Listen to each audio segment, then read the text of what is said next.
Now we want some visual indication that we're getting hit by an enemy.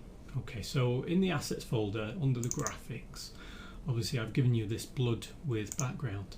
Now, this is quite easy to make. I made this in Photoshop just using a couple of brushes and just ensuring that the background was transparent.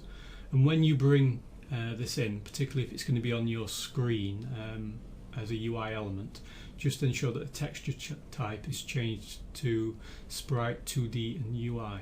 Okay, and everything will be fully transparent. Now obviously, because this is a UI element, it will go on the canvas. So we need to right click, UI, and create a new panel. So I'm just going to go back to my 2D view, double click on the canvas so that I can zoom out. Okay, and obviously we can see at the moment that it's fully grey. Okay, so let's go back to the panel again and drag this blood with BG into background.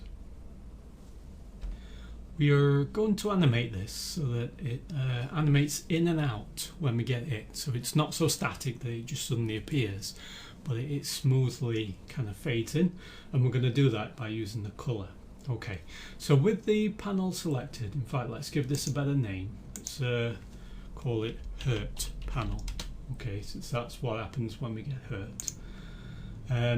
With this selected, let's go to the timeline, and obviously if you don't have it selected, that's window, sequencing and timeline, and let's create a new animation. Hurt panel timeline is fine. We're going to click save. Now we've got that selected at the bottom, that's the animation. Okay, so we're simply going to press record to start recording.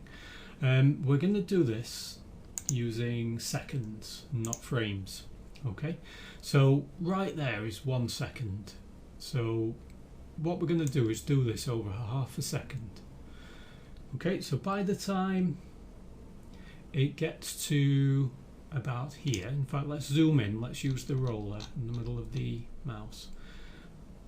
By the time it gets to about 0:10, okay, we want to go back to the hurt panel, click on this colour. We want alpha to be set to about 75. Okay, and then let's move forward to about 20.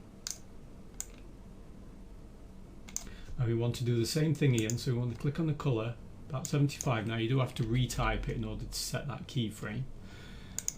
And then when it reaches 30, we want the alpha to become 0. Okay, so let's just type 0, so it disappears. And when it first starts at 0.0, we also want it to be completely faded out, so that's just 0. Great. Okay, so now it will basically fade in and fade out. Alright, so we can click off the record, we can right click on this and choose convert to clip track. Great. And we now need an activation track to switch this hurt panel on and off. Okay, so let's just click add. It's going to be an activation track, and we're going to drag our hurt panel into that slot. Just going to zoom out so that I can see it all. We're just going to click on the end of this active track and just drag it back, okay, to about there. Now we're going to zoom in a bit. I want this activation track only to be active up until about 0.29. There we go. So I want to drag this until it gets to there. So that final bit, the actual panel itself will switch off. Okay, so it will be active up to that point. Okay, so if you take a look at this hurt panel, all right, if we take a look at this slot at the top, in fact it's not doing it at the moment, so let me just switch it back on. Okay, we'll take a look at that. So the animation will basically control that, and it will switch it off. All right, which is exactly what we want. And then obviously we will switch it back on with code again when we create our script a little bit later. Okay, great. So for now we have our hurt panel created.